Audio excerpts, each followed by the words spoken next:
오늘도 값없이 베풀어 주시는 하나님의 끝없는 은혜를 누리며 승리하는 꿈미래 모든 분들이 되기를 소망합니다. 같은 말이라고 해도 어느 때에 하느냐에 따라서 그 말의 의미가 달라지죠. 그 말의 가치가 달라지게 됩니다. 때에 맞는 말은 아름답고 상대방의 마음에 위로, 격려, 평안을 주고 기쁨을 줄 수가 있죠. 그러나 때에 맞지 않는 말은 아무리 좋은 말이라 하더라도 상대방에게 아픔과 상처를 주는 경우가 있습니다.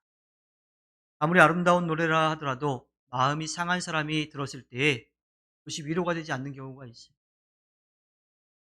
그것이 오히려 그 상처에 식초를 붓는 것처럼 그게 더 아프게 만드는 경우도 있다라고 하는 겁니다. 또한 축복의 말도 마찬가지입니다. 때에 맞지 않게 하면 상대방이 그것을 축복으로 듣지 못하고 저주로 듣는 경우들도 생겨날 수 있게 되지요. 따라서 같은 말이라 하더라도 때에 따라서 가치가 달라지는 것을 분명하게 우리는 알아야 합니다. 어려움을 당한 사람이 있다면 우리는 위로의 말을 해야 하지요. 그것이 때에 맞는 말입니다. 네, 어려운 상황을 당했는데 그 사람에게 그 사람이 틀렸는지 맞았는지, 그 사람이 무엇을 잘못했는지 지적을 한다면 그 사람은 절대로 위로를 받을 수가 없고, 그 사람에게 당장 필요한 것은 위로와 격려의 말, 다시 시작할 수 있게 하는 그런 힘이 있는 말이 필요한 거지, 그 사람이 지금 뭘 잘못했는지 잘했는지 그것을 이야기할 필요가 없다라고 하는 겁니다. 그 지적이 맞는 말일 수는 있지만 절대로 지혜로운 말은 아니지요. 그 사람이 위로받고 다시 일어서야 되는데 더 주저앉아 버리는 그러한 결과를 낳을 수도 있습니다. 또한 때에 맞는 말이란 슬픈 사람에게는 위로의 말을 하는 거고,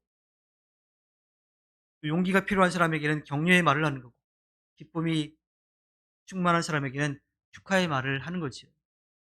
그러려면 그 상황을 정확하게 알아야 돼요. 그 사람이 어떠한 상황인지 알아야 되고, 그 사람 마음 상태가 어느 정도인지, 어떤 상황인지를 알아야지 때에 맞게끔 위로하고 격려하고 또 축복해 줄 수가 있는 겁니다. 마찬가지로 상대방도 자기의 이야기를 해 주어야 그 위로의 말, 격려의 말, 축하의 말을 들을 수가 있지요. 근데 그러한 상황들이 없다라면, 그렇게 서로 주고받는 그 마음들이 없다라면 때에 맞는 말을 절대로 할 수가 없습니다. 그래서 나름대로 위로하고 격려하고 축하하는 말인데 듣는 사람 입장에서는 상처가 되는 경우도, 그렇게 때에 맞는 말을 하기 위해서는 먼저 그 사람을 사랑하는 마음이 있어야 합니다. 사랑하고 또 도우려고 하는 마음이 있어야 그 사람에게 위로와 격려, 축복을 할 수가 있습니다. 또한 우리는 하나님께 그의 입술을 주장해 주시도록 맡겨야 합니다. 내가 하는 것이 아니라 하나님께서, 성령께서 지혜를 주셔서 그렇게 위로하고 격려하고 축복해 할 수 있게 해 달라고 기도해야 되는 거예요.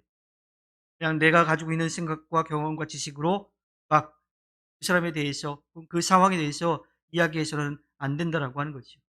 성령님은 우리가 어디에서 어떤 상황에 어떠한 말을 해야 될지를 분명하게 알고 계시는 분이에요. 또 그분이 그렇게 지혜를 주시고 우리의 입술을 주장해 주십니다. 그러니까 우리는 우리가 아니라 하나님께, 성령님께 그 지혜를 달라고 맡기며 기도해야 하는 겁니다. 하나님께서 적절한 때에 적절한 말로 위로하고 격려하고 축복할 수 있도록 도우실 것입니다. 또한 우리의 삶에서 아름다운 축복의 언어로 성령께서 다른 사람들을 세워갈 수 있도록 도와주십니다. 우리는 사랑의 마음을 가지고 하나님께 맡기며 다른 사람을 살리는 위로와 격려, 축하해주는 축복의 말을 해야 합니다. 하나님께서 허락해 주신 오늘 하루를 살아갈 때 우리의 이웃과 가족에게